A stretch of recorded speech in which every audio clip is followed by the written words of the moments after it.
Hi, hello, welcome to our channel. நாம இன்னைக்கு என்ன பண்ண போறோம்னா சுண்டல் வந்துட்டு தாளிக்க போறோம். அதுக்கு வந்துட்டு நான் 1/2 kg வந்துட்டு சுண்டல் ஊற வச்சு வேக வச்சிட்டேன். இப்போ வாங்க. இப்போ வந்துட்டு ஒரு panல ஒரு 2 டேபிள்ஸ்பூன் வந்துட்டு ஆயில் ஆட் பண்ணிக்கலாம். எண்ணெய் காஞ்சோனே கடுகு ஆட் பண்ணிக்கலாம்.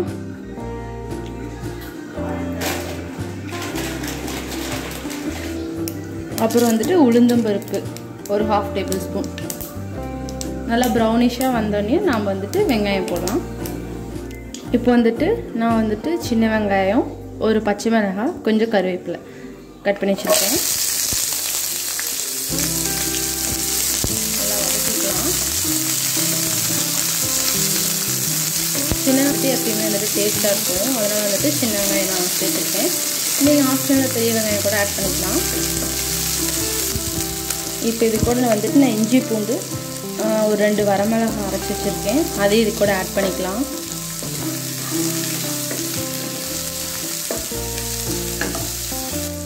இப்போ வந்துட்டு நம்ம வேக வச்ச சுண்டல் ஆட் பண்ணிக்கலாம்.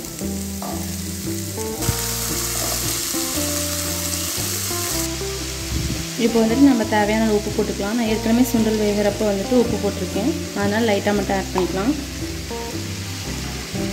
மஞ்சள் வந்துட்டு ஒரு 1/4 டேபிள்ஸ்பூன். இதெல்லாம் நம்ம நல்லா மிக்ஸ் பண்ணி விட்டுக்கலாம்.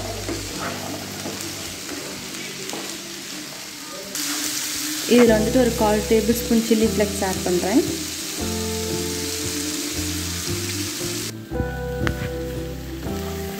நம்ம நல்லா வந்துட்டு வதக்கிட்டோம். இப்போ வந்துட்டு நம்ம தேங்காய் துருவி வச்சுருக்கோம், அதை ஆட் பண்ணிக்கலாம்.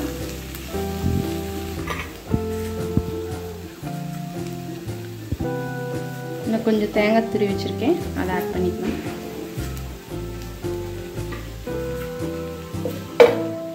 இப்போ வந்துட்டு இதை நல்லா நம்ம மிக்ஸ் பண்ணி விட்டுக்கலாம்.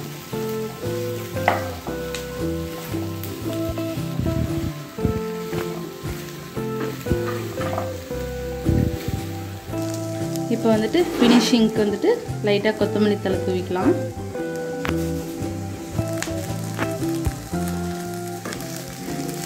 இப்போ வந்துட்டு சுண்டல் வந்துட்டு ரெடி ஆயிடுச்சு.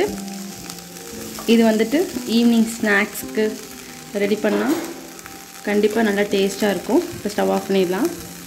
நீங்களும் மறக்காமல் வீட்டில் செஞ்சு பாருங்கள். கண்டிப்பாக உங்களுக்கு வந்துட்டு இந்த ரெசிபி பிடிக்கும்.